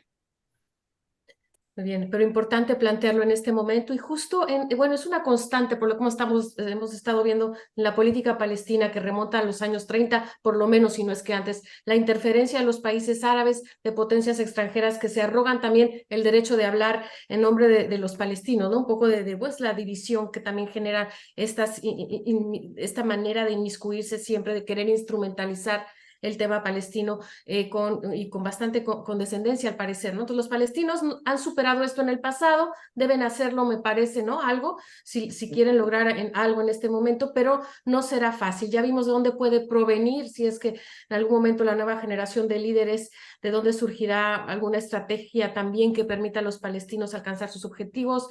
Están Barghouti, están otras figuras. Y quisiera hacer aquí 3 preguntas ya para ir cerrando, vinculándolas también con algunas que nos ha hecho el público. Una tiene que ver con justamente en el caso, volviendo al tema del Cairo y de Egipto, que está prácticamente en el frente, está ahí, podemos entender también los posicionamientos y así habrá que interpretarlos. Es una lente que hay que estudiar para el Cairo, pero para también otros países. Y lo vinculo con la pregunta de Giovanni Piazzese, dirigida a Gennaro y en general, quien guste responder. El tema del islamismo y la preocupación que puede representar los partidos islamistas y el islam político en general para estos países, ¿cuál sería desde esta perspectiva, por ejemplo, la influencia digamos, el temor en todo caso, o la influencia o la relación del Sisi frente a Hamas, siendo un grupo inspirado por la hermandad musulmana? Y digamos, es como sea un tema, esta amenaza la que se percibe en varios de estos países, incluido Egipto. En Egipto es más compleja esta relación y vinculándolo también con estos posicionamientos o peligro o riesgos de inestabilidad interna o preocupaciones muy vinculadas con los regímenes en el poder. Hago o extiendo un poco la pregunta también hacia Israel. Los partidos políticos, por ejemplo, de centro izquierda, siguen sin poder unirse detrás de un líder, ¿no? Ya se vio en la campaña electoral más reciente cuando Meretz no pudo contar con el apoyo de los laboristas y careció de suficientes apoyos para alcanzar el umbral electoral. ¿Dónde están? Entonces, ¿qué se puede esperar por ese lado como alternativa realmente, digamos, nueva? Y esto, desde luego, se vincula finalmente, y esta es la tercera pregunta, vinculada también con alguien del público, si aún es viable en este escenario realista la solución de 2 estados, uno palestino y uno israelí. Abierto para ustedes la palabra. Bueno, bueno, gracias. Eso también es algo que yo estaba empezando a decir y por qué la idea, ¿no? De que el Egipto pueda aceptar parte de los palestinos puede significar también que, bueno, jamás no va a desaparecer. De otro lado, es bastante interesante ver la reacción. Yo tengo muchísimos amigos egipcios, he vivido más que 10 años allá.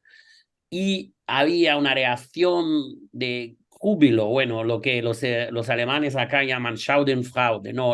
El júbilo que, pero no se puede proclamar por lo que pasaba. Por eso yo siempre había hablado no de islamofobia, más de ijuanofobia. El problema, casi como si jamás no sería parte, no había, bueno, no hacía generado de la misma planta de los hermanos musulmanes que en Egipto ahora son alterizados, casi no son considerados egipcios, aunque hay más que 50.000 y tal vez 60, 70, quién sabe, en los cárceles del Sisi, nadie ne habla, porque... Y por eso es una posición muy difícil, porque de un lado Egipto ha siempre querido de no perder completamente su rol regional de los tiempos de Nasser y Sadat y también de Mubarak hasta la revolución de 2011. Pero eso también es una cuestión de seguridad nacional considerado como tal, porque la franja de Gaza está en Egipto, está muy cerca. Y eso pone unas cuestiones de seguridad que son todavía no creo, como decía, hay posiciones que no son todavía claras. De un lado, utilizar esta posición estratégicamente, porque el país claramente tiene deudas, bueno, está en una situación particularmente económicamente y también el soporte al régimen es muy bajo, no era lo que había como hace 10 años, había una falta total. De otro lado, cómo poder jugar algo en el conflicto. Yo creo que eso todavía está bastante nublado y la perspectiva de tener un mini Estado palestino en el Sinai del Norte, que ya no está completamente controlado de Egipto, con elementos de Hamas, es algo que no creo que al Sisi va a gustar. De otro lado, puede ser lo que pasa. Yo había leído en los primeros días de la guerra hipótesis futurística, ¿no? de una Gaza sin Hamas, con un rol también del Egipto junto a otros para neutralizar el elemento y sabiendo que la Autoridad Nacional Palestina ya casi no tiene ningún soporte ni en Cisjordania y tampoco en Gaza, pero creo que eso era bastante optimista o muy futurista. Y lo que está pasando no solo nella guerra, bueno, nel conflitto mediatico, però in particolare nella región, estos tipos de opciones futuras creo que son todavía bastante difíciles de pasar. ¿Alguien más había visto ahí? Eric, sí. Y Sí, José. bueno, simplemente para tratar de adelantarnos un poco, proyectar qué esperamos quizá en los próximos meses o años también. Yo creo que como ha quedado mostrado en este poco más de un mes que llevamos de bombardeos y ya incluso incursión militar terrestre israelí en la franja de Gaza, pues esta ofensiva militar no tiene freno, no hay freno internacional, no hay quien la pueda parar, lamentablemente. Me refiero a los resultados, por ejemplo, de la cumbre de Amán entre Blinken y algunos otros representantes árabes, en donde Blinken señaló que Israel tenía no solamente el derecho, sino la obligación de defenderse y estaba peleando el establecimiento de pausas humanitarias, que quién sabe qué signifiquen, ¿no? Pero en realidad no son un gran freno. Más allá del ambiguo deterioro de la imagen israelí en el mundo, que ya viene desde hace varios años, no hay consecuencias tangibles ni verdaderamente significativas del genocidio que se está conduciendo en la Franja de Gaza.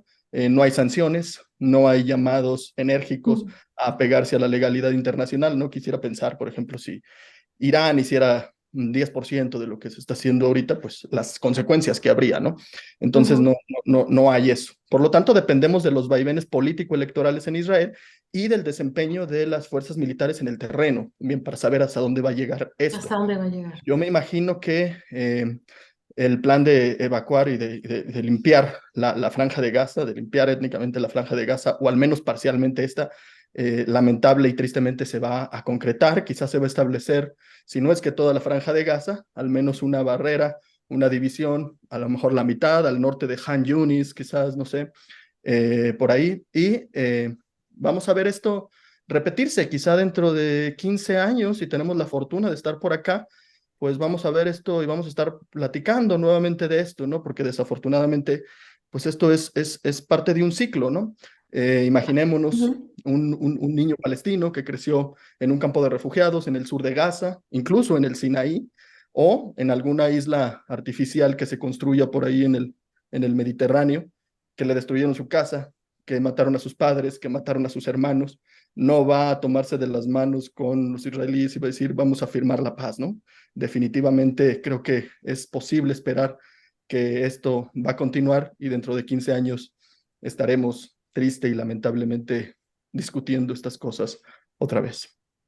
A menos que se abra esta vez un parteaguas como se abrió en su momento 90-91. Ahora hablaremos de eso, pero brevemente, José, para el tema que también es parte de una de las preguntas de Gerardo Harriman, ¿aún es viable y realista la solución de dos estados, uno palestino, uno israelí? Quisiera poner un tono un poquito más optimista, ¿no? Al final de cuentas, la salida a esto va a ser política. La violencia no va a resolver y bueno, el conflicto de una manera que podamos reducir estas olas de violencia y evitarlas. Yo no sé si hay genocidio, realmente el Estatuto de Roma no lo define como genocidio lo que sucede actualmente en Israel. Hay crímenes de guerra, hay crímenes de lesa humanidad y creo que hay que cuidar ahí para poder modular lo que estamos viendo y cómo reflexionar sobre ello. Los dos estados me parece un proyecto agotado, ¿no? Y las respuestas no están en los partidos políticos, ni Hamas, ni Al-Fatah con la Autoridad Nacional Palestina, ni en Israel, donde lo que hemos visto es el fracaso de la izquierda partidista para vincular sus demandas de justicia social con la ocupación.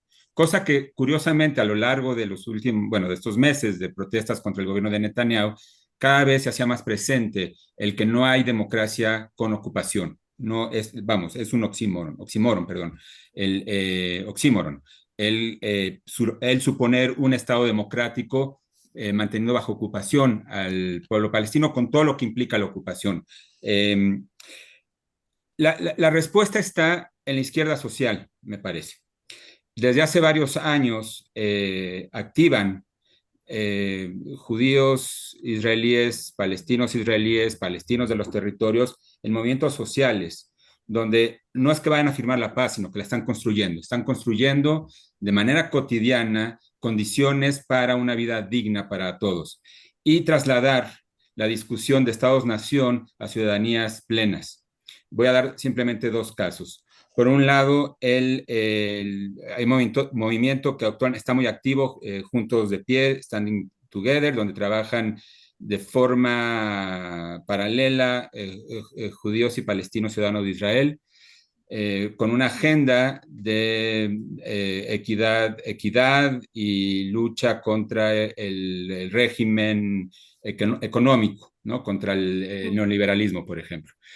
Y hoy en día están activos con asambleas para también que su narrativa trascienda este ambiente de violencia. Por el otro lado hay un movimiento también que se llama A Land for All o una patria para todos. Y En justamente Israel y Palestina, todos estos están ahí.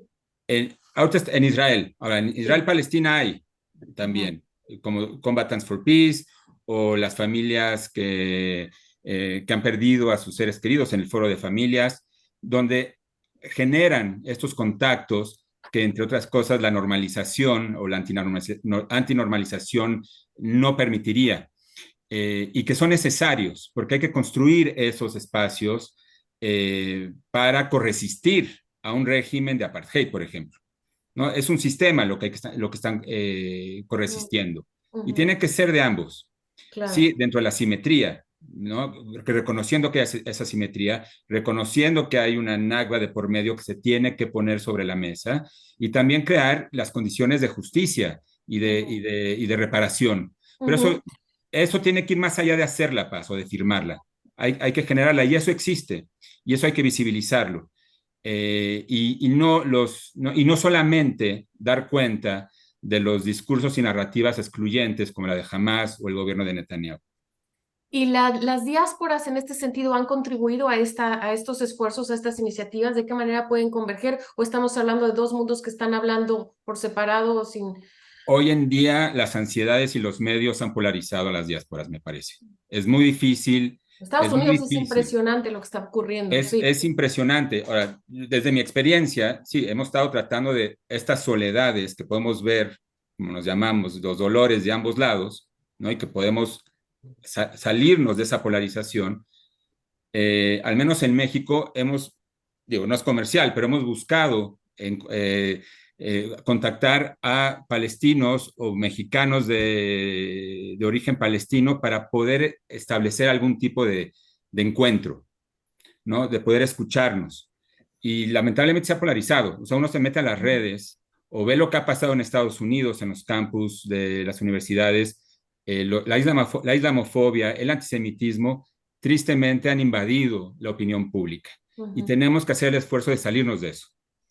Eso sería lo que podría Ujú. aportar en este momento, ¿no? Desde luego. Y nada más, ahora que tú mencionabas, por ejemplo, José, que el término genocidio no, no, no representa, digamos, fielmente lo que está ocurriendo en Gaza, les pediría un poquito nada más detenernos a hablar de estas categorías del derecho internacional como apartheid, genocidio, limpieza étnica. ¿En qué medida Farid, Gennaro, Eric, José son suficientes, son útiles para pues llamar a las cosas por su nombre de manera efectiva, que sirva en la medida en que se llaman de manera, se usan las categorías apropiadas, pues también se puede esperar digamos, prácticas consecuentes para terminar con ellas. Sí, Eh, sí, antes de pasar a eso, sí, nuevamente para ver luz al final del túnel, cosa que es desde muy luego, difícil en sí. este momento, yo diría que hay razones para creer que este puede ser el principio del fin de la carrera política de Netanyahu. Y Ujú. si cae este gobierno, que es el más extremista en la historia de Israel, no puede ser sino una buena noticia. Claro, todavía está por ver qué podría venir luego. Ujú. Pero, a ver, primero Netanyahu tenía, como mencionó José, eh, cargos por corrupción y algunos ya estaban siendo procesados judicialmente. En ese contexto, en coalición con sus socios extremistas de gobierno, intenta, digamos, anular la independencia de la Corte Suprema, el único contrapeso efectivo para el poder del gobierno en Israel. Algunos podrían decir, bueno, será corrupto, tendrá ínfulas autoritarias, pero al menos es un halcón en temas de seguridad. Bueno, ahora resulta que 75% de los israelíes lo culpan a él personalmente por lo ocurrido. En ese sentido, esto podría ser el principio del fin de su carrera y hay antecedentes en Israel. Golda Meir tras la guerra de 1973, Begin tras la invasión del Líbano de 1982, Ehud Olmert tras la invasión del Líbano de 2006. Ninguno de ellos duró más de 2 años en el cargo después de esas guerras que por una u otra razón fueron vistas no necesariamente como derrotas, pero como guerras en donde hubo conductas problemáticas, por decirlo menos, de parte del Estado israelí. En cuanto al genocidio, el tema es el siguiente. O sea, todo el mundo tiene en mente el Holocausto cuando piensa en el genocidio, un intento claro de exterminio de todo un pueblo. El problema es que la Convención Internacional de 1948 es bastante más amplia y ambigua en algunos aspectos, pero hay un detalle en donde sí se configura, digamos, la definición de esa convención, porque para esa convención la intención es importante. Turquía, por ejemplo, reconoce las muertes de armenios durante la Primera Guerra Mundial, pero alega que no fueron parte de un plan deliberado. Cuando uno escucha a los líderes israelíes, no hay forma que lo que están diciendo en este momento no pueda ser interpretado como por lo menos una incitación al genocidio, ¿no? Netanyahu citando a los amalequitas, ¿no? Bueno, lo he visto dicho de distintas maneras en español, creo que es amalequitas. Y claro, ¿a qué se refiere eso en el Antiguo Testamento? A la invocación que supuestamente hace Dios al pueblo judío para exterminar hasta el último de los integrantes de ese grupo étnico, ¿no? Es una cita bíblica textual, hay que matar hasta los animales, ni siquiera el ganado puede ser tomado para uso propio. El presidente, nada menos, claro, no es el jefe de gobierno, pero el presidente, que además no es de la coalición extremista en el gobierno, diciendo que la nación entera es responsable y que no es cierta esa narrativa de que los civiles no sabían o no participaron. El ministro de Defensa, que es miembro del gabinete de guerra, diciendo que hay un cerco total sobre Gaza, lo cual en sí mismo podría ser considerado un crimen de guerra, y refiriéndose a Gaza, no dice jamás en ningún momento como animales, ¿no? Entonces, por lo menos en cuanto a la vocación, eso puede ser utilizado como prueba en su contra en las investigaciones que ya está llevando a cabo la Fiscalía de la Corte Penal Internacional. Pero esto solo es posible en un contexto donde Israel siente que tiene el Estado, digo, impunidad absoluta para hacer lo que quiere sin contrapeso alguno. Solo así pueden ser tan obvios en sus intenciones. Muy bien. Sí. Perdón, nada más, sí, existe ese lenguaje y también existe del lado de Hamás, por ejemplo. Claro, claro. O sea, sí habría que, o sea, finalmente es un lenguaje y es, digo, nada más para redondear esta idea, y eso es lo que habría que discutir, si el lenguaje ya implica esa intención, ¿no? Es muestra de intención. Muestra de intención. Cuando se juzguen estos temas, ese es el papel de ese lenguaje. El lenguaje per se no constituye un crimen de genocidio, obviamente. Pero para mí no solamente es de lenguaje, es decir, el desarrollo de los hechos en el terreno también apuntan hacia allá. No solamente nos referimos al cerco, al bloqueo total sobre Gaza, que entra, digamos, dentro de una de las previsiones que hace el Estatuto de Roma en su definición de genocidio, ¿no? El generar las condiciones para el exterminio, o al menos para infligir una grave lesión a los miembros de un grupo humano determinado. Y eso viene, dicen, en Israel desde hace 16 años, pero incluso desde antes, desde la ocupación de Gaza en 1967. Y el desarrollo de los hechos y de las acciones en el terreno actual apuntan a pensar que para allá vamos. Por ejemplo, hablan de destruir o lesionar gravemente a una población, y ahí podemos cifrar, por ejemplo, el ataque a blancos civiles, principalmente hospitales, de lo cual se ha alegado que Hamás tiene sus túneles y sus bases militares en estos sitios y nunca se ha dado prueba alguna al respecto, y eso se ha repetido una y otra vez que se llevan a cabo estos bombardeos, el negarse al establecimiento de un corredor humanitario y lo que ha denominado en algunos círculos árabes el utilizar el hambre como arma de guerra, es decir, el hambrear, el matar de hambre a la población. Vimos también el bombardeo a las universidades, la Universidad Islámica, la Universidad de Al-Azhar, dirigida a borrar la memoria. Imaginemos los archivos que se perdieron ahí, imaginemos los documentos, las tesis, todos estos datos que dan cuenta del sufrimiento y de las condiciones de vida históricas en la Franja de Gaza. Y finalmente, creo que las cifras de muertes de niños y mujeres embarazadas no es cosa menor. No nos vayamos con la posibilidad de que es simplemente daños dentro de la confusión, ¿no? Probablemente existirá un intento deliberado por atacar esos sectores poblacionales, porque finalmente en otros casos de genocidio también los niños son considerados la semilla de la resistencia. En esta política, por ejemplo, de tierra arrasada que hubo en el caso guatemalteco, ¿no? Y los vientres de las mujeres son precisamente esos espacios donde se reproduce esta semilla de la resistencia. Entonces, la violencia de género, la violencia en términos de edad hacia las infancias, también es un indicador importante para poder hablar de genocidio, y por eso uso la palabra de manera muy responsable, porque creo que la descripción de guerra no le hace justicia a lo que estamos viendo actualmente en el terreno, desmoviliza lealtades y, en lo personal, sin necesariamente apoyar o justificar jamás, creo que desde acá afuera, en este momento, es el lenguaje que sirve para movilizar estas pues digamos, posturas, ¿no? Interesante, a veremos si esos elementos en algún momento se considerarán o cuáles se considerarán para entrar, para que entren digamos, en los juicios que se llevarán a cabo, si es que se llevan a cabo. Y con esto también, digamos, si algo nos muestra esto es justamente la crisis del multilateralismo, que no es nueva, pero que definitivamente no está sirviendo, se está mostrando una vez más las consecuencias que puede tener un sistema internacional apolar para algunos, multipolar para otros, en todo caso en donde hay una China que sí está cada vez más presente, pero no está, porque finalmente la prioridad de Beijing se mantiene en la seguridad energética, no en las cuestiones geopolíticas. Rusia, que tiene su propia guerra, pero que además tiene relaciones muy complejas y sofisticadas con Israel, y no necesariamente, digamos, en todo caso, es una relación que la lleva más bien a Moscú a tener políticas de equilibrista, como ya se ha visto en el escenario sirio, pero también en otros. Y en esto vemos a una ONU que a las Naciones Unidas, y ¿no? que lo que hace el Consejo de Seguridad, lamentable, como en este asunto siempre ocurre. Y por otro lado, lo que expresa su secretario general, Antonio Guterres. Pareciera que están hablando, son dos institutos, dos cosas diferentes, ¿no?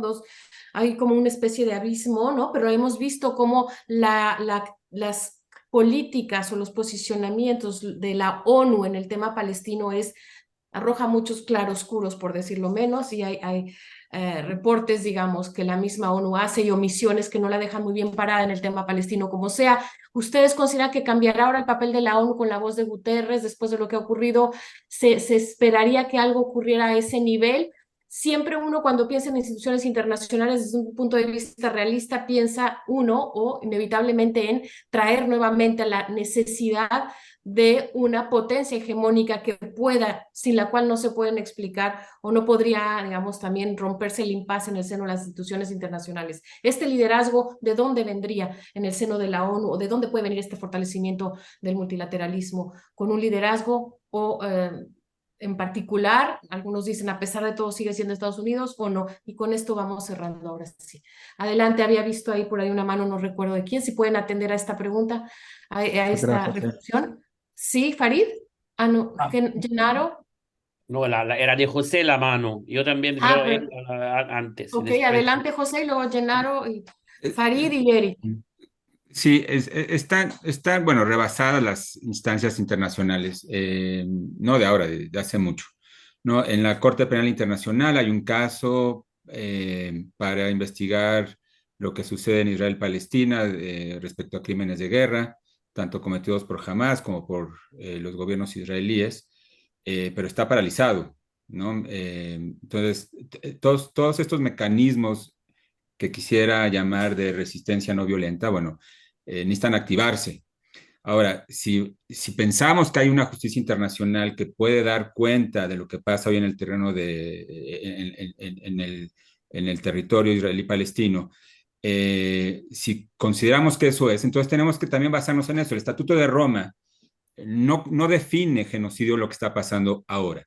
Sí hay lenguajes, sí hay este tipo, incluso no nada más condenables, sino detestables, de palabras que están saliendo de un lado al otro, ¿no? Incluyendo el eliminar a los judíos de Israel-Palestina. Estamos hablando de 14 millones de habitantes. Entonces, pensar en que un genocidio va a ser lo que va a resultar para acabar con el conflicto me parece todavía como fuera de foco. si confiamos en eso, si confiamos en que hay un Estatuto de Roma, que si confiamos que hay una Corte Penal Internacional, entonces creo que tendríamos que adscribirnos a ese lenguaje. Lo que hay son crímenes de guerra, lo que hay son crímenes de lesa humanidad, y eso es lo que hay que señalar, para no salirnos de foco. Lo que hay es una emergencia humanitaria. Sí, están muriendo miles de palestinos que no tendrían por qué estar muriendo y con sus 40% del norte de Gaza destruido, donde no hay a dónde regresar por ahora. Y lo que viene es una emergencia que va a llevar tiempo. Pero creo que sí necesitamos modular ese lenguaje, sin duda alguna, si no nos vamos a perder en señalar cosas que no existen y que espero que no existan. O sea, sí hay ese potencial, sí lo hay de ambas partes, pero creo que lo que tenemos que apostar es ver desde otro lado. Y lo que hay es lo que hay. Son instituciones rebasadas con intereses de Estados Unidos, de Rusia, de China, que no permiten activar estas instancias. Y ahí es ahí donde tendríamos que empezar a presionar.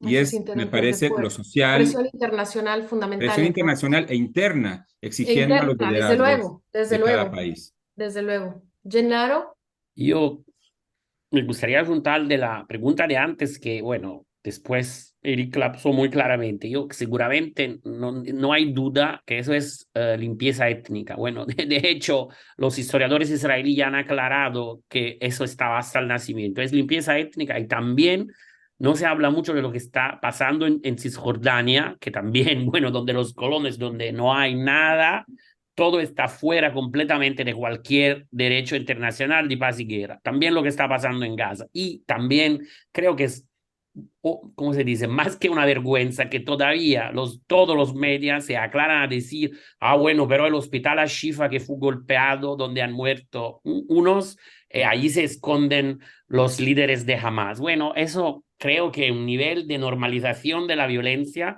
que, bueno, es casi, bueno, no es nuevo, pero bueno, es un regreso muy... Y también esto, lo que está pasando, entre otras cosas, también clarifica la crisis de la ONU, que siempre, porque no es siendo un organismo representativo, organismo, como sabemos, todos, todas, y vosotros más que yo, que sale de la Segunda Guerra, del segundo conflicto mundial, y ahora hay Gutiérrez, que ya lo han, bueno, Israel, y aquí, por supuesto, en Alemania, lo llaman antisemita, hay, imagínate, tienes ¿cómo se dice? Demos pro Israel, con bombas, con cosas, bueno, tan poquito pesadas, y ya lo llaman antisemita, lo llaman Hitler, solo porque está diciendo simplemente lo que pasa. Y también pero en este momento creo que solo me pregunto, y eso no es fácil de decir, todo eso, todo lo de hoy no da gracia.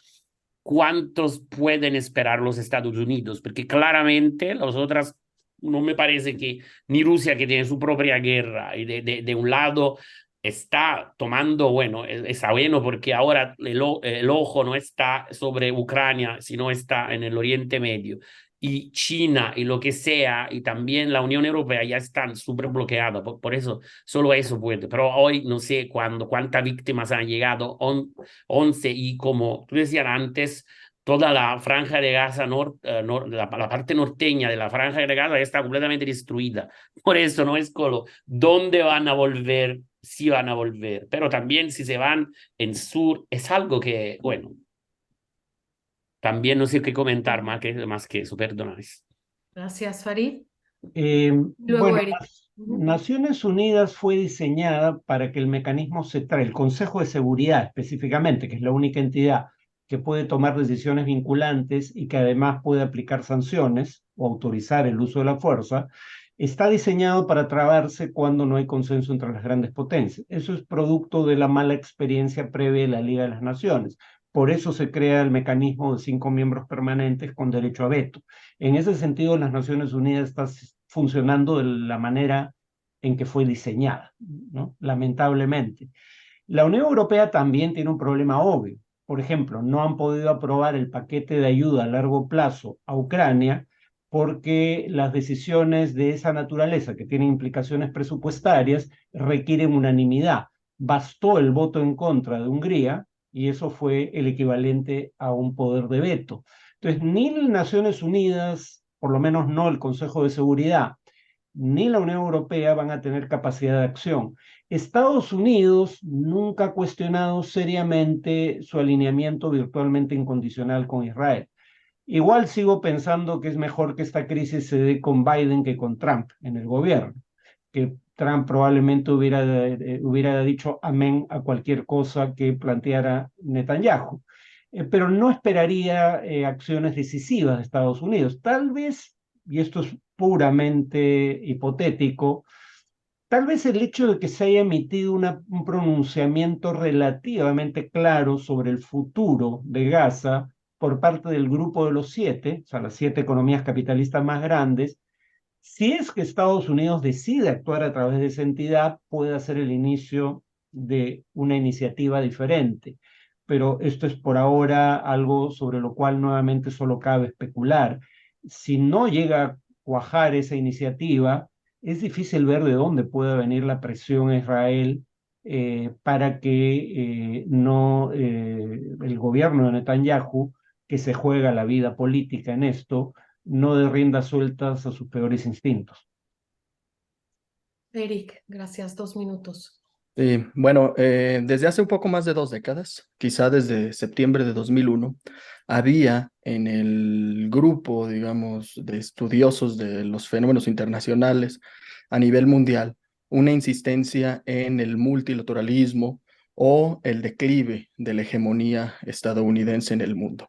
Y eso se instaló casi como una certidumbre que se convirtió en un axioma, en un referente incuestionable para explicar cualquier cosa que ocurría en el mundo. Si Hezbollah declaraba la guerra a Israel en 2006, se tomaba como una muestra del declive de la hegemonía estadounidense. Y en años más recientes, esto se incrementó debido, por un lado, en el caso del Medio Oriente, a el creciente presencia de China, sobre todo mediante este acuerdo que mencionábamos anteriormente entre Irán y Arabia Saudita, que fue facilitado y posibilitado precisamente por la mediación china y desafortunadamente también, tristemente, por la aventura militar y la guerra, es así, entre Rusia y Ucrania.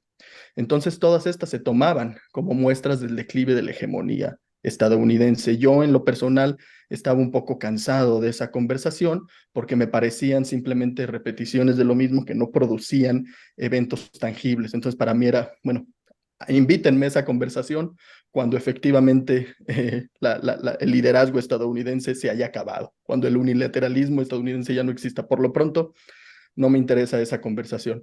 Y ahora me interesa menos porque precisamente lo que deja en claro estos sucesos que estamos atestiguando es que la hegemonía estadounidense está quizá más fuerte que nunca. No hay quien pueda poner freno a lo que está ocurriendo actualmente en Gaza.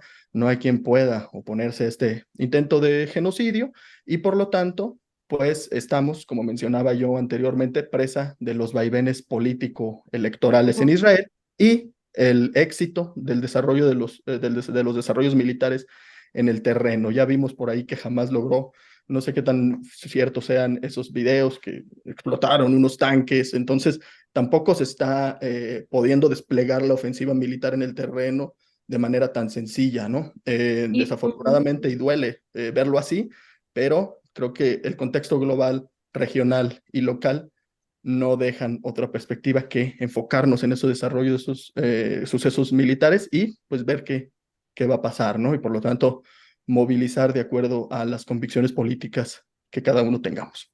También a esta opinión pública internacional, que también se ha estudiado como concepto y como realidad para otros episodios parteaguas de la historia de la región y no solo de la región, desde luego, y que me llevan a vincular la última pregunta del público, que es ya, de alguna manera ustedes han dado ya elementos para la respuesta de qué manera este conflicto profundiza las brechas entre el sur y el norte global. Las amplía, sin embargo, aquí la cuestión sería que desde el sur global, por ejemplo, no hay una voz que se pueda imponer, ¿no? Básicamente es la idea, si es que lo hubiera. Sí, Farid. Sí, diría que una de las víctimas de lo que está pasando en Gaza probablemente sea Ucrania, ¿no? Hablando de esta izquierda que se alinea automáticamente dependiendo simplemente de dónde esté Estados Unidos para decidir adoptar la posición contraria, yo no entiendo por qué todavía hay gente que cree que Putin es de izquierda. De cualquier modo es irrelevante cuál sea la ideología de Putin, es un agresor. Yo soy de los que criticó el intento de incorporar a Ucrania a la OTAN, de los que siempre criticó la presencia de grupos neofascistas en la resistencia ucraniana.